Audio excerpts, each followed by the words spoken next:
भगवान श्री कृष्णचंद्र जी अर्जुन को उपदेश दे रहे हैं कि हे अर्जुन, जैसे छोटी छोटी गड्ढों में, छोटा सा गड्ढा है, अगर हम उससे पानी निकालने की कोशिश करें तो रज मिलने लगती है, और कहीं स्नान की कोशिश करें तो हो ही नहीं सकती है और गंदा कर देगी। अगर कहीं बड़ा सरोवर हो तो जल पी भी लो, स्नान भी कर लो, कोई इसमें फर्क नहीं पड़ता है।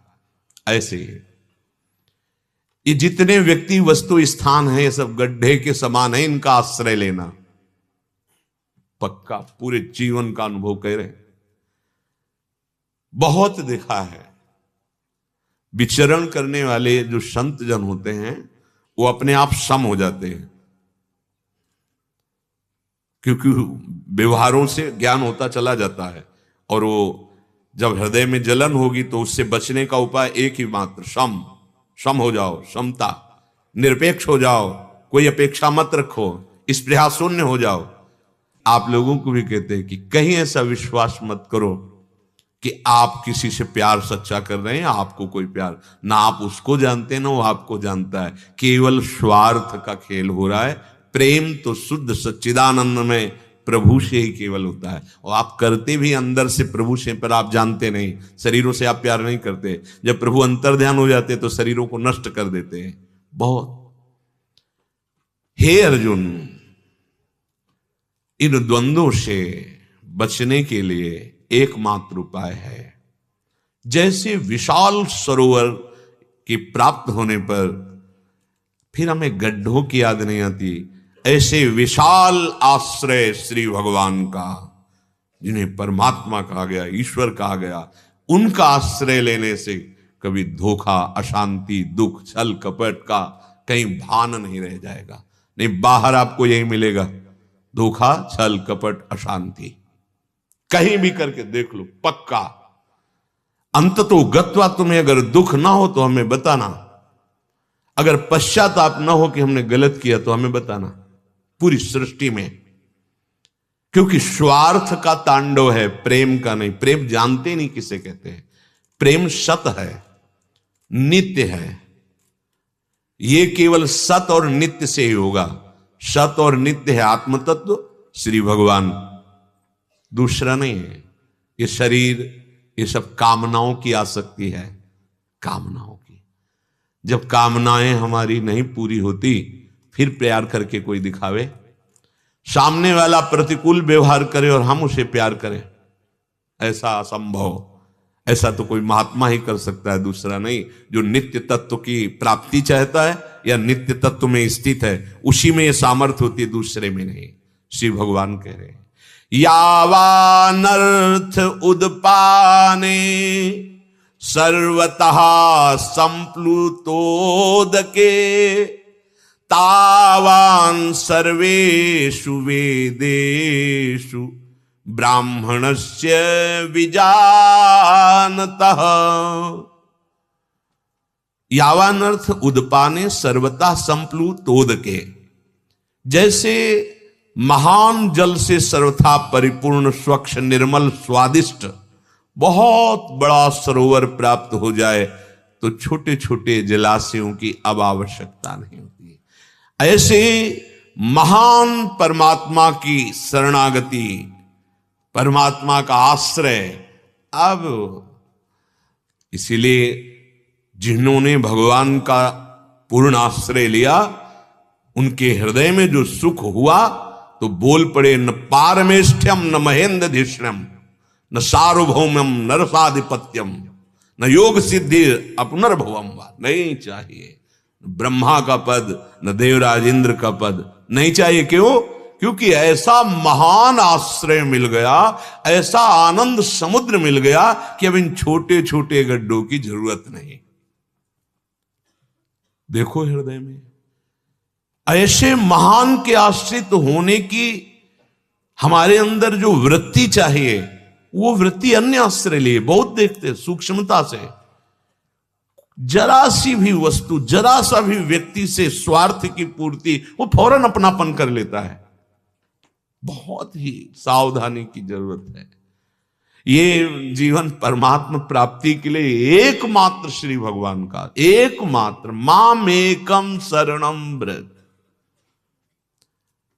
छोटी छोटी पगडंडियां हैं आश्रय की, आपको लगेगा ये सब भगवत स्वरूप ही तो है बहुत। इसीलिए चाहे शिव विरंच सम होई गुरु बिनु भव निधि तरह, ऐसे हमें नहीं पता। हम जो निर्णय कर रहे हैं, हमारे जो सलाहकार संसारिक रिश्ते नाते हैं, वो हमको वही सलाह देंगे जिसमें हमारी वृत्ति फंसेगी।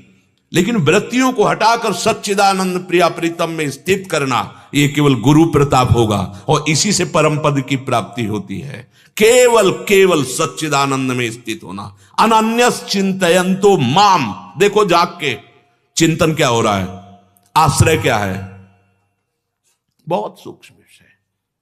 आंतरिक चिंतन को अगर पूर्ण रूप से प्रभु में समर्पित कोई कर पाया तो गुरु कृपा पात्र, गुरु कृपा ही केवलम। ये जगत गुरु बोल रहे हैं, ये सब गुरुओं के हृदय में बैठ करके बोलते हैं। यही ढांचा कोई और हो, लेकिन बोलते यही हैं।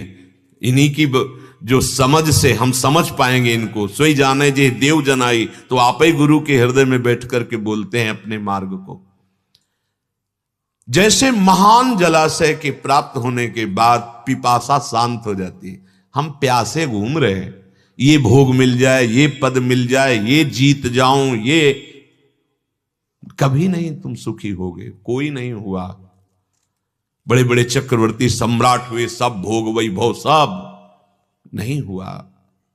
देवराजेंद्र के पद में भी बैठ गए, नहीं हुआ। एकमात्र प्यास बुझेगी तो इस महान आनंद समुद्र में, जो आनंद सिंधु सुख राशि, एक हरि में, एक प्रभु में, एक परमात्मा में मान लीजिए प्रार्थना, तुम्हारी वासनाओं की पूर्ति। यहां की जय कितने मिनट की, मृत्यु से जय प्राप्त कर लिए क्या? अच्छा, यहां की पराजय कितने मिनट की, क्यों शोक करते हो? यदि आप भगवान की शरण में हो तो पराजय भी तुम्हारी जय का स्वरूप बन जाए, और भगवान से विमुख हो तो जय भी पराजय ही है। क्या होगा? थोड़े दिन बाद श्वासें खत्म होने वाली है। ये जय जाएगी क्या आपके साथ? नहीं जाएगी। कितने दिन आपको कोई जानेगा? सच्चिदानंद भगवान का अवतार हुआ था तो लोग मान नहीं रहे, जान नहीं रहे, फिर तुम्हारे पार्थिव शरीर के नाम को, पार्थिव क्रियाओं को कौन जानेगा? जो सच्चिदानंद को नहीं जानना चाहते, उनका नाम नहीं लेते, तो आपका कौन नाम लेगा? व्यर्थ की। अन्य आश्रय नहीं, अन्य आश्रय नहीं, एकमात्र परमात्मा का। वो कह रहे तावान सर्वेषु वेदेषु ब्राह्मणस्य विजानतः। श्री भगवान कह रहे ऐसे जन, कैसे जन? जिन्होंने एकमात्र प्रभु का आश्रय लिया। अब ये अंदर से देखना है, आश्रय बनाने में देर नहीं लगती है।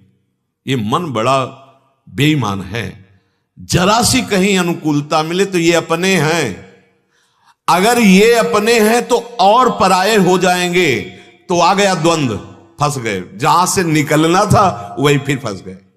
सब अपने हैं और कोई अपना नहीं है, ये बात।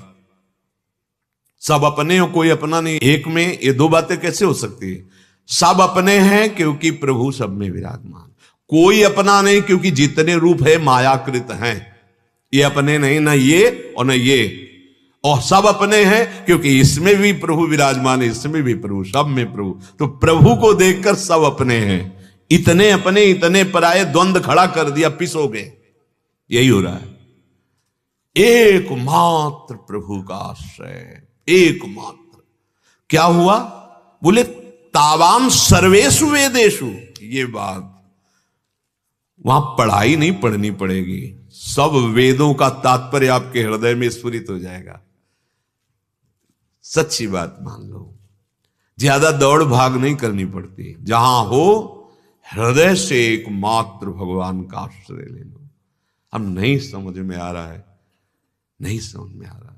अरे पूरा त्रिभुवन इतने में रचा है, पलक झपकते, और पूरे त्रिभुवन का विनाश पलक झपकते ही हो जाएगा। भ्रकुटी विलास सृष्टि लय हुई। ऐसे महान को तुम अपना मान लिए, वही अपने है। ममई वांशो, ए बच्चा है मेरा, मेरा ही स्वरूप है तू, मेरा बच्चा। भगवान के ममई वांशो, दुर्भाग्य है, हम नहीं बोल पा रहे कि आपके सिवा मेरा कोई नहीं। हे नाथ, मैं आपका, आप मेरे। भगवान कह रहे कि जहां ऐसा किया तो वो महापुरुष बन गया। इसका मतलब है संपूर्ण रूप से भगवान में समर्पण होना ही भगवत प्राप्ति है। संपूर्ण रूप से भगवान में समर्पित हो जाना ही सब ज्ञान का उदय हो जाना है। तो जो हमारी जीवन यात्रा चल रही है, समर्पण के लिए चल रही है। हमारे एक एक वृत्ति, जैसे गोपी जनों के समान नहीं कहा गया। उद्धव जी, सनकादि जी, बड़े बड़े महापुरुष हैं, सब गोपी चरण वंदना करते हैं। क्यों? क्योंकि गृहस्थी का लीला स्वरूप करते हुए एक एक वृत्ति भगवान में स्वाभाविक अर्पित है। देखो, विरक्त होकर अगर हम भजन निरंतर कर रहे हैं तो कोई खास बात नहीं है, क्योंकि हमारा एक ही बस भजन करना ही कार्य है।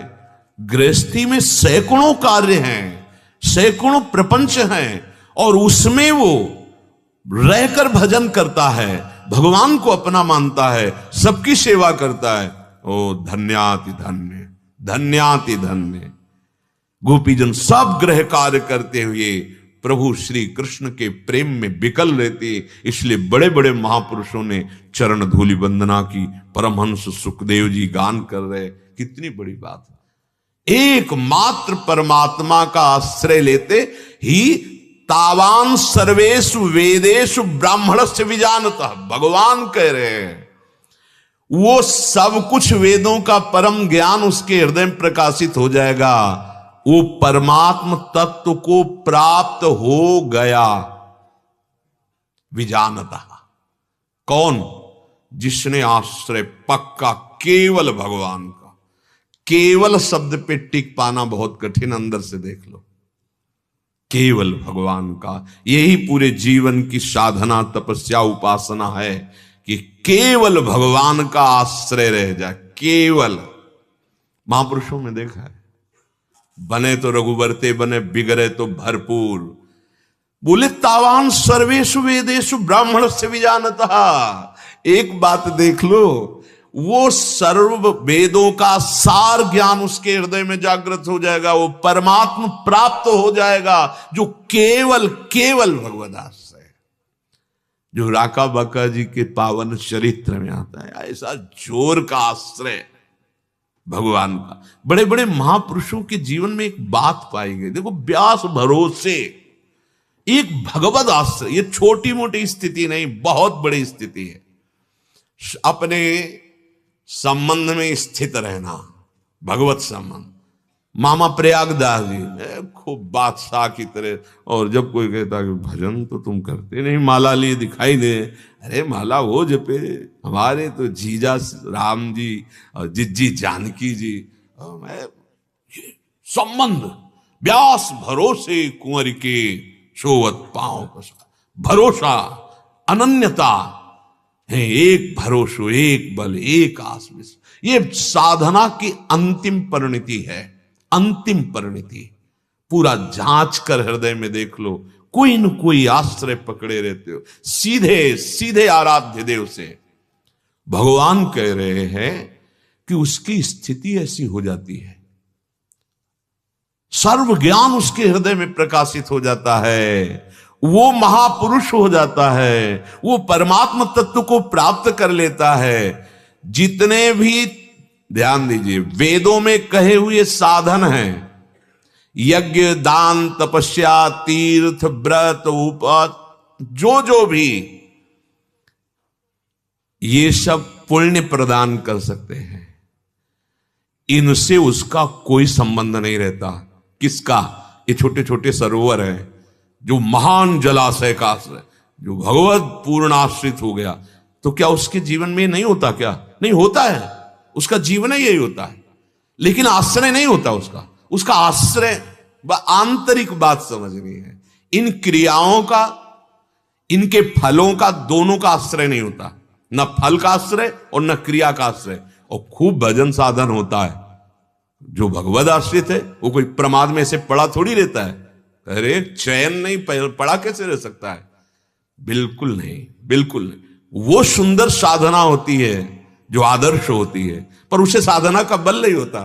बल होता है अपने आराध्य देव का। साधना हो रही है, पर ना साधना के फल से उसको मतलब है और ना उस साधना से संबंध है। संबंध प्रभु से केवल, ये आंतरिक बात है।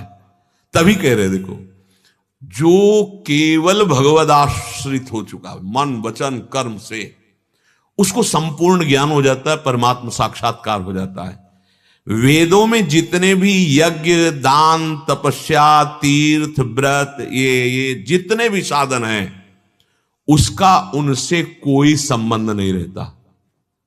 तो क्या ये सब उसके जीवन में नहीं होते? भरपूर होते हैं। शास्त्र में जितने साधन लिखे सब देख लोगे उसके जीवन में, पर उसको मतलब नहीं होता, आश्रय नहीं होता उसका। व्रत का आश्रय, तप का आश्रय, यज्ञ का आश्रय, ये आश्रय प्रियालाल का, अपने आराध्य देव का। अर्थात अब ये जितने छोटे छोटे सरोवर हैं, इनसे उसका कोई संबंध नहीं। महान जलाशय एकमात्र प्रभु से। जो परमात्म तत्व को जानने वाला है और वेदों तथा शास्त्रों के तत्व को जानने वाला है, उसी को कहा गया ब्राह्मणस्य विजानतः। और ये वही जान सकता है जो अनन्य भाव से प्रभु में अर्पित हो गया। किंचन मात्र अन्य भरोसा नहीं। बड़े से बड़ा भय आवे तो देखो तुम्हारा मन कहां भाग के गया, कहां गया? भरोसा उसका जो उस संपूर्ण त्रिभुवन में व्याप्त है, उस परम तत्व का भरोसा। हम भरोसा बहुत जल्दी प्रकृति का कर लेते हैं, पर परमात्मा का नहीं। ये बहुत दगाबाज मन है। जब तक भगवत साक्षात्कार ना हो जाए तब तक अपने मन रूपी शत्रु से ही सावधान रहना चाहिए। परमात्म तत्व जिसको प्राप्त हो जाता है तो तीन गुणों का प्रभाव उसके ऊपर होना बंद हो जाता है। यह है भगवत प्राप्त का लक्षण। न सतोगुण का प्रभाव, न रजोगुण का प्रभाव, न तमोगुण का प्रभाव। वो त्रिगुणातीत हो जाता है। नित्य सत्वस्थ, नित्य सत्य वस्तु परमात्मा में स्थित हो जाता है। जिसको भगवत प्राप्ति हो जाती है वो निर्द्वंद हो जाता है। मान अपमान सुख दुख लाभ हानि इसका प्रभाव नहीं पड़ता है। बुखार उतर गया है तो थर्मामीटर बताएगा, आपके कहने से नहीं होगा। ये भागवतिक थर्मामीटर है। एकमात्र जो भगवत आश्रित हो जाता है उसे भगवान का साक्षात्कार हो जाता है। सारी साधना उपासना एकमात्र मन बुद्धि सबको समेटकर प्रभु के चरणों में लगाने के लिए। पूरे जीवन के जीवन बीत जाते हैं समेटने में, इसीलिए भगवत प्राप्ति दुर्लभ कही गई है।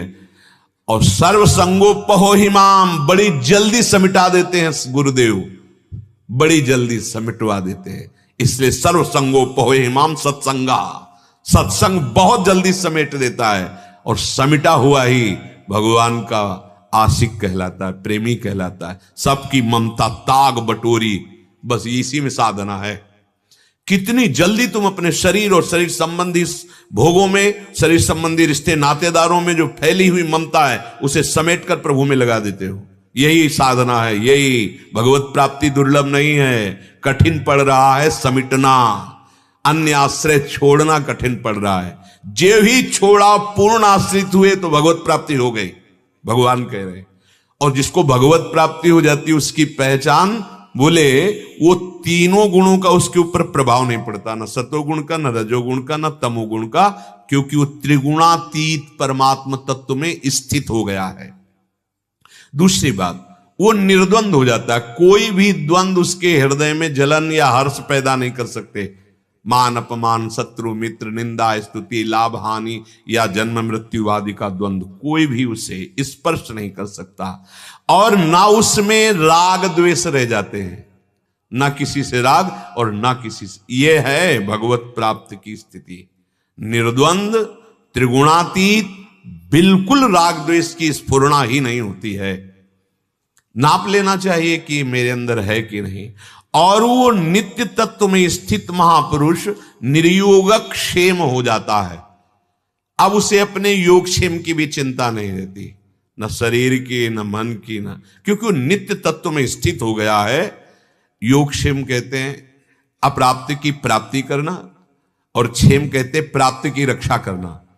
अब वो ऐसे तत्व को प्राप्त हो गया जिसके प्राप्त होने के बाद कुछ प्राप्त करना बाकी ही नहीं रहता।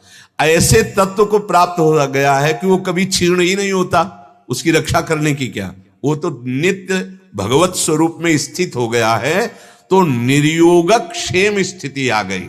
अब योग क्षेम की परवाह नहीं, कोई द्वंद्व नहीं व्यापता, कोई माया का प्रभाव उसके ऊपर नहीं पड़ता। वो राग द्वेष रहित हुआ महापुरुष परमात्म तत्व में स्थित माना जाता। हाँ, भगवत प्राप्ति हुई है। सच्चाई से चलोगे तो मानव देह भगवत प्राप्ति के लिए ही मिला है।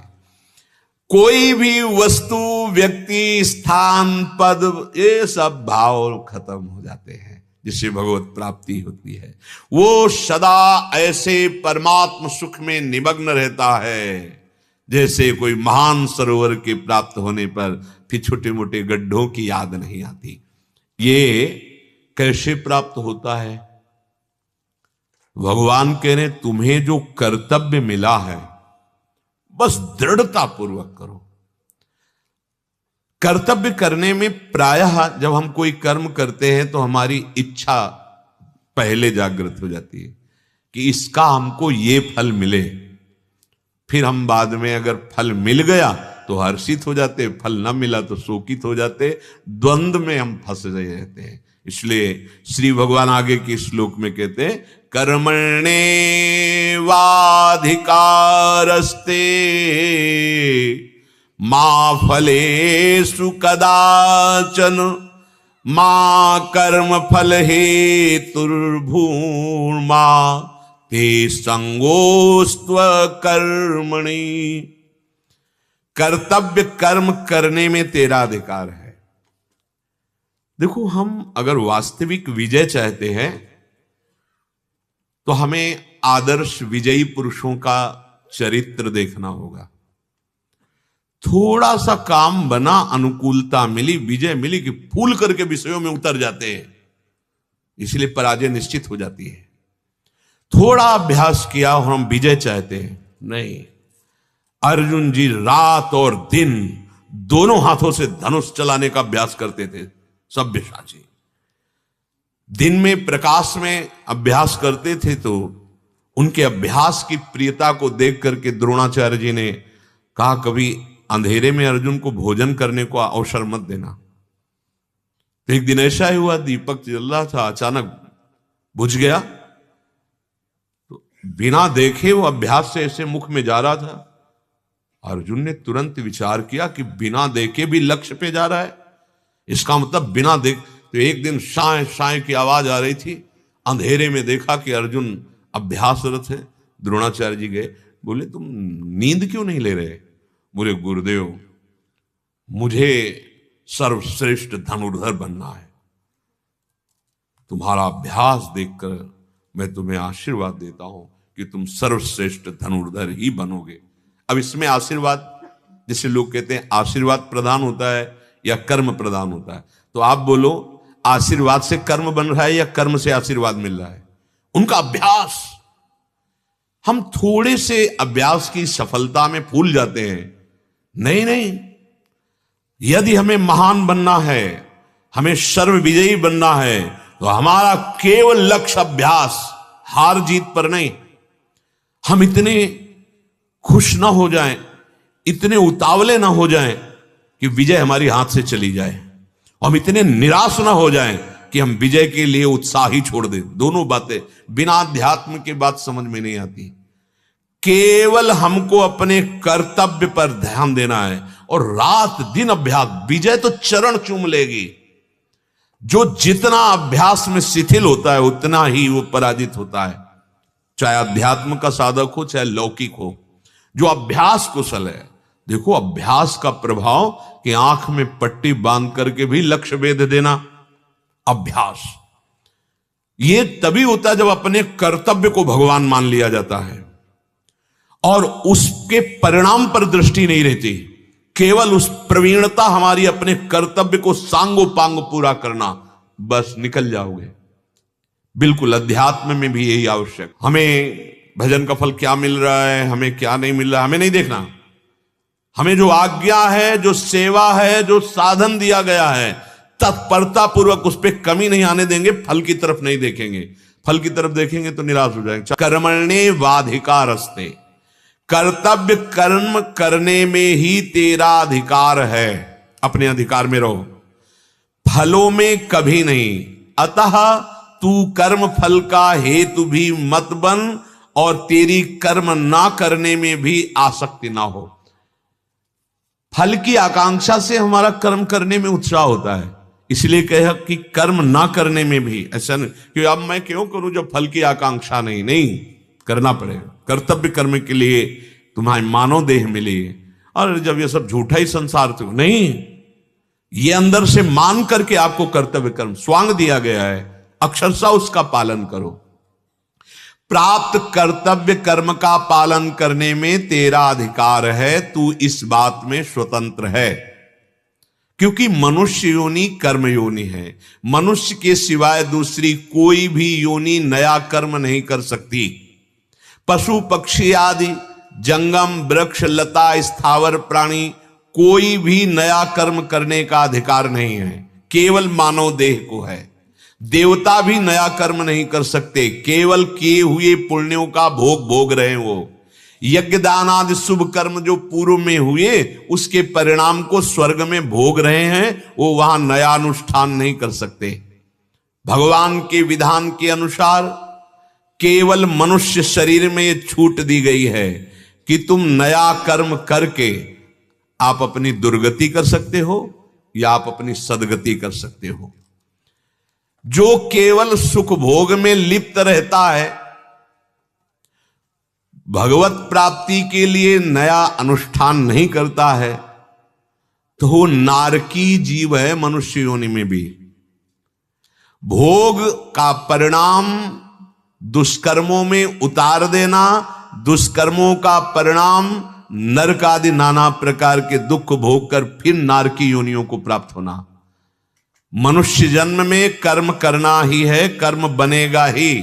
सावधान नहीं रहे तो दुष्कर्म हो जाएगा, तुमसे दुष्कर्म बन जाएगा। अगर सावधान हो गए तो सत्कर्म बन जाएगा, आप उन्नति को प्राप्त हो जाएंगे। तो इसलिए शास्त्र स्वाध्याय, संतों का संग प्रायः यही तुम्हें सत्कर्म की तरफ ले जाएगा, दूसरा उपाय नहीं है। हमारी बुद्धि में इतनी सामर्थ्य नहीं रह गई है कि वो हमें सत्कर्म में स्थित कर सके। अब उसमें सामर्थ्य चाहिए, तो बुद्धि हमारी सामर्थ्यशाली होती है। भगवान के जो मार्ग में चलने वाले, भगवत प्राप्ति की प्रबल लालसा वाले साधक हैं, या जो भगवत प्राप्त हो गए वो सिद्ध हैं, दोनों से हमें बल मिलता है। भगवान की सेवा रूपी यदि कर्म बन जाए तो इसी जन्म में उद्धार हो जाए। बहुत बढ़िया अवसर अपने लोगों को दे दिया। देखो, रात दिन अपने को प्रभु ने अपने धाम में, अपने नाम में, अपनी सेवा में हमें रहने का अवसर दिया। मतलब अब इसके आगे हमें कुछ नहीं चाहिए। आप सच्ची मानिए, ये कोई साधन नहीं है, ये सिद्ध वस्तु मिली, धाम सिद्ध वस्तु है, श्री जी की सेवा सिद्ध वस्तु है। बस हम अपने मन को इसमें लगा दें, अंतिम जन्म उसका हो जाता है। तभी हम सब जैसे कहते हैं कि भगवत प्राप्ति कोई कठिन नहीं, आप उसे बहुत हल्के में ले लेते हैं कि शायद ये भरोसा दिलाने के लिए कह रहे। नहीं, आप भगवत आश्रित हो गए हो, भगवान नाम जप कर रहे हो, माना कुछ गलतियां आप में हैं, पर हमारे प्रभु का स्वभाव है कि रात न चित प्रभु चूक किए की, करत सुरत सहबार ही की। और हमारे प्रभु के नाम का प्रभाव है, कोई भी गलती रहने नहीं देगा, गलती की जड़ को नष्ट कर देगा। आप जपते रहिए, चलते रहिए। अगर आपने भगवत सेवा सत्कर्म को छोड़ दिया, तो अब हमारी जब भगवत सेवा की बात आती है तो केवल इतना ही समझ में आता है, ठाकुर जी का श्रृंगार करना, आरती करना, भोग लगा देना। नहीं नहीं, आपकी किसानी, व्यापारी, नौकरी जो भी है, ये सब भगवत सेवा के अंतर्गत, कई बार सुन चुके हैं। उसे भगवत सेवा मानकर समर्पित कर दो तो इसी जन्म में तुम्हारा उद्धार हो जाएगा। गृहस्थ में रहते हुए नाम जप चल रहा है और जो जो कर्म कर रहे हैं भगवान को समर्पित कर रहे हैं, भगवत सेवा हो गई। और ये तो प्रगट भगवत सेवा है ही, पर वो भी भगवत सेवा है। और जो सुख भोग के लिए मनमानी कर्म करता है वही कर्म बंधन में फंस जाता है और जन्मता मरता रहता है।